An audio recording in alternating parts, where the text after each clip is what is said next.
पृथ्वी, जिसे इंग्लिश में अर्थ और लैटिन में ईरा कहा जाता है, सूर्य से तीसरा ग्रह और ज्ञात ब्रह्मांड में एकमात्र ऐसा ग्रह जहां जीवन है। अभी जो इमेज आप अपने मोबाइल स्क्रीन में देख रहे हैं, यह पृथ्वी का वास्तविक ब्लू मार्बल चित्र है, जिसे 1972 में अपोलो 17 चंद्रयान द्वारा लिया गया था। रेडियोधर्मी डेंटिंग और अन्य स्रोतों के अनुसार पृथ्वी की आयु लगभग 4.54 बिलियन साल है, जिसका एकमात्र प्राकृतिक उपग्रह चंद्रमा है। सूर्य के चारों ओर परिक्रमण के दौरान पृथ्वी अपनी कक्षा में 365 बार घूमती है। इसी प्रकार हम अपनी एक वर्ष का निर्धारण करते हैं। लेकिन कैसे बनी पृथ्वी और कैसे हुई पृथ्वी की उत्पत्ति? So hello friend, this is universe life और आज की इस वीडियो में हम देखेंगे हाउ टू फॉर्मेशन अर्थ।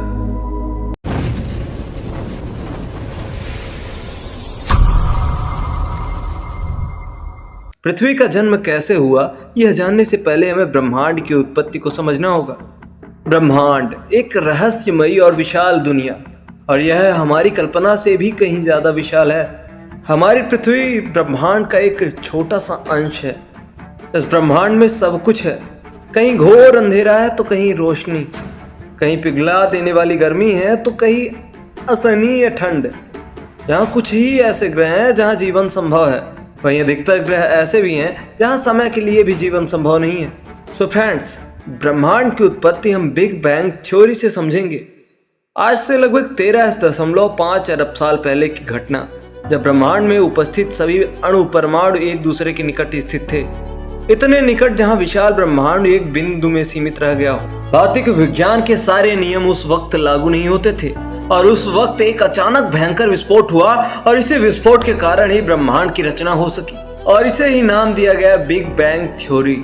इस विस्फोट के बाद शुरू हुआ ब्रह्मांड का विस्तार, और इसी विस्फोट के टुकड़ों से अन्य सभी ग्रह और सूरज का निर्माण हुआ, और उन्हीं में से खास ग्रह पृथ्वी का भी निर्माण हुआ, जो सूरज से खास दूरी पर था। उस वक्त पृथ्वी आग के गोले के रूप में था। उस समय हमारे लिए कल्पना करना भी यह मुश्किल था कि यहाँ कभी जीवन पनपेगा। उस वक्त पृथ्वी का पूरा जमीन लावा से ढका हुआ था, और उस समय ना तो पृथ्वी के पास वायुमंडल था और ना ही कोई स्थित वातावरण। मगर आज से 4.5 अरब साल पहले हमारी पृथ्वी के साथ ऐसी घटना घटी जो पृथ्वी को काफी हद तक बदल दिया। एक ग्रह जो मंगल ग्रह के बराबर था, जिसकी गति 15 किलोमीटर प्रति सेकंड की लगभग थी, और यह ग्रह पृथ्वी से टकरा जाता है, जिसका नाम था थिया। और इस टकराव से अंतरिक्ष में गए मलबे के इकट्ठे होने से हमारे प्राकृतिक उपग्रह चंद्रमा का निर्माण हुआ।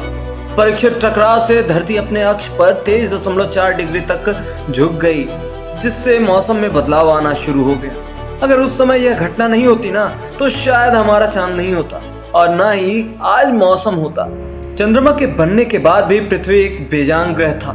इसके तापमान में कमी तो आई, फिर भी इसमें पैर रखने लायक नहीं था। हर जगह लावा और लावे से बनने वाला पहाड़ ही था। धीरे धीरे पृथ्वी ठंडी होती गई और इसकी सतह ठोस होती गई, लेकिन नाइट्रोजन और कार्बन डाइऑक्साइड के कारण पृथ्वी पूरे धुएं से भरी हुई थी। लेकिन अभी भी पृथ्वी के जीव के अस्तित्व के लिए जरूरी चीज नहीं थी, और वो था पानी और ऑक्सीजन। धीरे धीरे समय बीत गया, और पृथ्वी के बनने के 50 करोड़ साल बाद अचानक अंतरिक्ष से एस्ट्रॉइड और छोटे पिंडों की बारिश हुई, जिसे लेट हैवी बम्बोट कहा जाता है। कई हजारों साल तक एस्ट्रॉइड और छोटे पिंडों की बारिश होती गई, और यही एस्ट्रॉइड अपने बीच कहीं ना कहीं बर्फ की परतें भी साथ में लाए थे, और पृथ्वी पर आते ही पिघल कर पानी बन जाते थे, और इस क्रिया से पृथ्वी जलमग्न हो गई। यह एस्ट्रॉइड अपने साथ सिर्फ पानी ही नहीं, बल्कि खनिज, अमीनो अम्ल और प्रोटीन भी साथ में लाए थे। धरती में उस समय छोटे छोटे द्वीप थे, मगर कुछ समय बाद धरती के अंदर कुछ मूवमेंट होने लगा, और भूमि कई भागों में बट गई, और इन भागों में मूवमेंट के कारण सारे द्वीप आपस में जुड़ गए और सुपर कंटिनेंट्स का निर्माण किए। उस वक्त पृथ्वी का तापमान 30 डिग्री सेल्सियस था। जब पृथ्वी दो भागों में बटा, तो पृथ्वी के अंदर स्थित लावा ज्वालामुखी विस्फोट के कारण बाहर आने लगा। ज्वालामुखी विस्फोट के कारण पृथ्वी में काफी मात्रा में कार्बन डाइऑक्साइड भर चुकी थी, और इसी कारण पृथ्वी पर अम्लीय वर्षा भी होने लगी। इसी बारिश के कारण पृथ्वी पर मौजूद कार्बन डाइऑक्साइड चट्टानों के रूप में जमा हो गया, और इसी कारण वायुमंडल में कार्बन डाइऑक्साइड की कमी होने लगी, और पृथ्वी सूरज की गर्मी को रोकने में सफल नहीं रहा। जिससे पृथ्वी के तापमान में भारी कमी आई। तब आया आइस एज। समय बीतने के धीरे धीरे कार्बन डाइऑक्साइड बढ़ने लगा और पृथ्वी के बर्फ पिघलने लगे और तब बना एक वास्तविक पृथ्वी जिसमें पानी और बर्फ दोनों ही था। और एस्टेरॉयड द्वारा लाए गए प्रोटीन खनिज से बना यहाँ कोशिकीय जीव और यह धीरे यह पूरे विशाल समुद्र में फैल गया और सूरज की सहायता से भोजन बनाकर एक गैस रिलीज करता था और इसी गैस को कहा गया ऑक्सीजन। लाखों साल तक यह प्रक्रिया चलती रही और इसी क्रिया के कारण पृथ्वी में ऑक्सीजन की भरपूर मात्रा आ गई और इसी के चलते वायुमंडल में रासायनिक क्रियाओं के फलस्वरूप ओजोन परत का निर्माण हुआ और इस तरह से हमारी पृथ्वी का निर्माण हो गया और धीरे पृथ्वी में जीवों का निर्माण भी हो गया।